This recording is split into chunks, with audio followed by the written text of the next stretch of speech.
बिस्मिल्लाहिर्रहमानिर्रहीम। अस्सलाम वालेकुम प्यारे बच्चों, उम्मीद करती हूँ आप लोग खैर आफियत के साथ होंगे।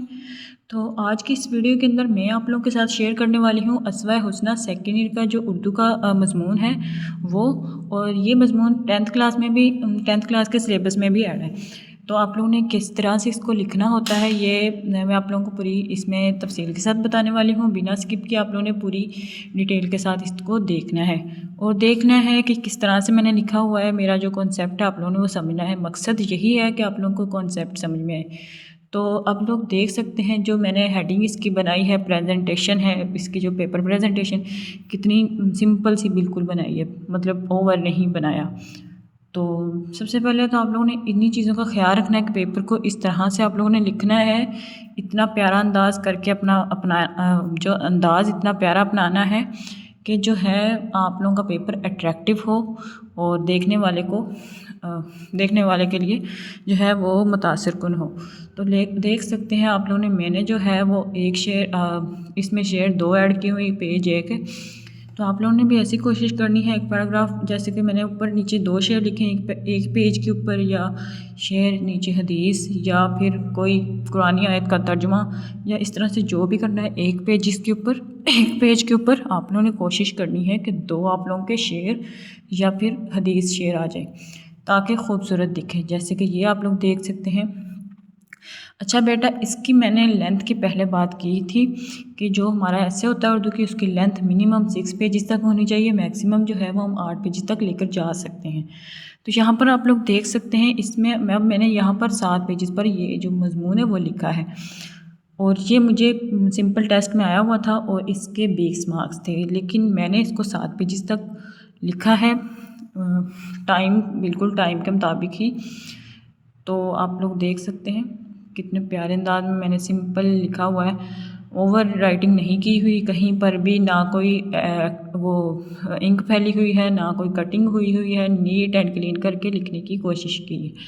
आप लोग देख सकते हैं, देख रहे होंगे कि एक पेज के ऊपर मैंने 2 मार्कर के यूज़ किया हुआ है, मतलब ऊपर भी शेर या हदीस लिखी, नीचे भी एक पेज के ऊपर। आप लोगों ने यही कोशिश करनी कि आप लोगों का भी ऐसे ही आए।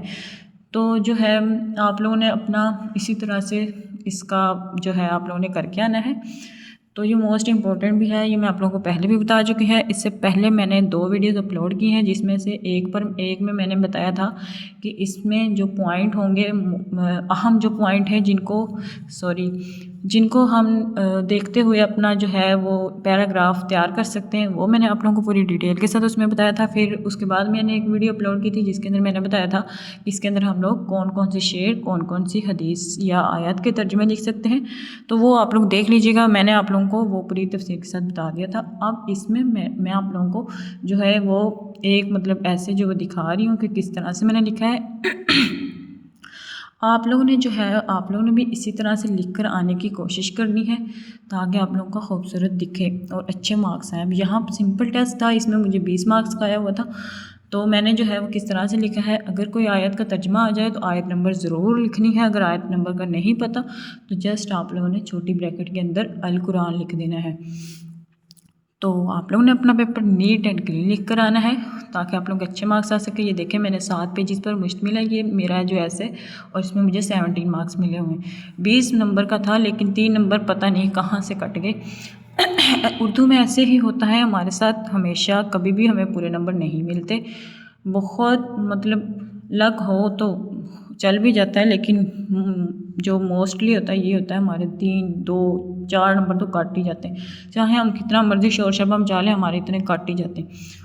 और ये देख सकते हैं आप लोग, ये पूरे 7 पेजेस पर मुश्तमिल है, और इसके अंदर मैंने कौन कौन से शेर ऐड किए हुए आप लोग देख सकते हैं। बिल्कुल इससे रिलेटेड ही मैंने शेर ऐड किए हुए। आप लोगों ने भी इसी तरह से अपना पेपर अच्छे अंदाज में लिख कर आना है।